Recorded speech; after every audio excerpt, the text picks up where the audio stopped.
এখন থেকে পয়সা নষ্ট করে দোকানের আজেবাজে চিপস কিনে আপনার বাচ্চাকে আর খাওয়াতে হবে না, ঘরেই তৈরি করে ফেলতে পারবেন এইরকম সুন্দর দেখতে চিপসগুলো। আর এই চিপসগুলো তৈরি করা এতটা ইজি ভিউয়ার্স, আপনারা সত্যি বিশ্বাস করতে পারবেন না। প্রথমেই আমি একটি পাত্রে 2 কাপ পরিমাণ পানি নিয়ে নিয়েছি আর দিয়ে দিচ্ছি হাফ চা চামচের মতো লবণ। এখন এই পানিটাকে খুব ভালোভাবে ফুটিয়ে নেব। যখন এই পানিটা ফুটে আসবে আমি অ্যাড করে দেব এখানে 2 কাপ পরিমাণ চালের গুঁড়ো। আর হ্যাঁ ভিউয়ার্স, আপনারা কিন্তু যে কোনো ধরনের চালের গুঁড়ো ব্যবহার করতে পারবেন, সেটা ভেজা চালের গুঁড়ো হোক কিংবা শুকনো চালের গুঁড়ো। এখন এই চালের গুঁড়োটা দিয়ে চুলাটাকে একদম লো করে এটাকে 5 মিনিট আমি একটু এরকমভাবে রেখে দেব। 5 মিনিট পর আমি ঢাকনাটা তুলে এখন ভালোভাবে একটা কাঠির সাহায্যে পানির সাথে চালের গুঁড়োটাকে খুব ভালোভাবে মিশিয়ে একটা ডো তৈরি করে নেব। হাতে যেন মথে খুব সফট করা যায় এইরকমভাবে এটা তৈরি করতে হবে। এখন চুলা বন্ধ করে আরও 5 মিনিট এটাকে ঢেকে রাখতে হবে যদি আপনার হাতে সময় থাকে। এখন সম্পূর্ণ চালের মিশ্রণটাকে আমি একত্রে নিয়ে নিয়েছি আর হাতের সাহায্যে মথে আমি একটা সফট ডো তৈরি করব। একটু গরম অবস্থায় তৈরি করব, কেননা ঠান্ডা হয়ে গেলে তখন কিন্তু মথে নিতে খুবই কষ্ট হবে। যদি আপনাদের কাছে বেশি গরম মনে হয় তাহলে কিন্তু হাতটা একটু পানিতে ভিজিয়ে ভিজিয়ে নিয়ে তারপর মথে নিতে পারেন। আর যদি দেখেন যে ডোটা একটু নরম আছে তাহলে কিন্তু শুকনো চালের গুঁড়ো আর একটু উপরে ছড়িয়ে দিয়ে তারপর কিন্তু ডোটা তৈরি করতে পারেন।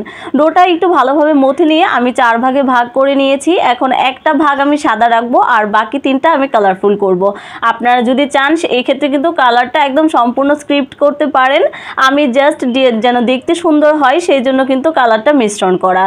আর কালারটা একটু বেশি মিশ্রণ করেছি যেন চিপসগুলো দেখতে খুব সুন্দর হয়। আর এটা সম্পূর্ণ অপশনাল, আপনারা কিন্তু কালার ছাড়াই তৈরি করতে পারেন। যেহেতু ঘরে খাবেন, হেলদি হবে যদি কালার ছাড়া তৈরি করেন। আমি এখন সাদা ডোটাকে খুব ভালোভাবে মথে নিয়ে এটা থেকে একটা বড় রুটি তৈরি করে নেব। আর খেয়াল রাখতে হবে রুটিটা যতটুকু সম্ভব পাতলা করে বেলে নেওয়া যায় ততটুকুই পাতলা করে বেলতে হবে। আমি রুটি বানানোয় এতটা এক্সপার্ট না, তাই কিন্তু আমি বেশি পাতলা করে বেলতে পারিনি, তারপরও যতটুকু পেরেছি ততটুকু করেছি। আপনারা কিন্তু চাইলে আরও অনেক বেশি পাতলা করে বেলতে পারবেন। আমি একটু রুটির পুরুত্বটা যদি আপনাদেরকে দেখাই যে আমারটা এরকম আছে, আপনারা কিন্তু আর একটু পাতলা করে বেলতে পারেন। তারপর আমি এখানে একটি এরকম কাটার নিয়ে নিয়েছি। আপনাদের কাছে এই কাটারটা যদি না থাকে আপনারা কিন্তু সেক্ষেত্রে কাটা চামচ দিয়ে করতে পারেন। এই কাটাটা দিয়ে আমি এখন এই যে এরকম একটু চাপ দিয়ে দিয়ে ডিজাইনটা করছি। এটা মূলত যারা কেক তৈরি করে তাদের কাছে থাকে এই স্ক্র্যাপারটা। এটা দিয়ে আমি এরকম কাটা কাটা তৈরি করে নিচ্ছি। আপনারা যদি পারেন তাহলে কাটা চামচ দিয়ে করতে পারবেন। কাটা চামচ দিয়ে করলেও কিন্তু সেম ডিজাইনটা আপনারা পাবেন, হয়তো সময়টা একটু বেশি লাগবে। সম্পূর্ণ রুটিটাতে আমি স্ক্র্যাপারটা দিয়ে এরকম ডিজাইনটা করে নিচ্ছি। তারপর একটা কুকি কাটারের সাহায্যে এখন আমি সেই ডিজাইন থেকে এরকম গোল গোল করে চিপসটা বের করে নেব। দেখুন কতটা সুন্দর হয়েছে দেখতে। আপনারা চাইলে কিন্তু খুব সহজেই এটা তৈরি করতে পারবেন। আর এই ডিজাইনটাই তৈরি করতে হবে এমন কোনো কথা নেই, অন্য যে কোনো ডিজাইনেই কিন্তু তৈরি করতে পারবেন। সাদাটা আমি তৈরি করে নিয়েছি আর যে বাকি কালারফুলগুলো আছে সেগুলো আমি অফ ক্যামেরায় তৈরি করে নেব। সবগুলো দেখাতে গেলে আসলে অনেক বেশি সময়ের ব্যাপার। দেখুন আমি সবগুলো কালার থেকেই এরকম চিপসগুলো তৈরি করে নিয়েছি। সবুজ আর লালটা কিন্তু দেখতে সেই রকম মনে হচ্ছিল, আমি একটা পতাকার মতো তৈরি করে নিয়েছি। এখন ফ্যানের বাতাসে আমি এগুলোকে শুকিয়ে নিয়েছি একদিন। আর রোদে আপনারা চাইলে রোদেও শুকিয়ে নিতে পারেন, আমি পরবর্তীতে একটু রোদে দিয়েছি।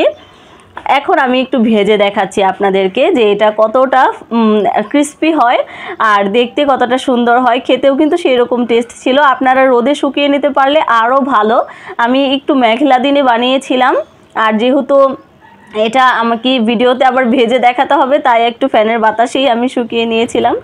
দেখুন কতটা দেখতে সুন্দর লাগছে আর ক্রিস্পিনেসটা আমি যদি একটু আপনাদেরকে দেখাই যে হাতে নিলেই কিন্তু এটা একদম ভেঙে যাচ্ছে।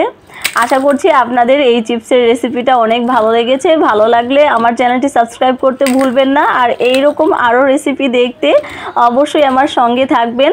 দেখা হবে নতুন কোনো ভিডিওতে। সেই পর্যন্ত ভালো থাকুন, সুস্থ থাকুন। আল্লাহ হাফেজ।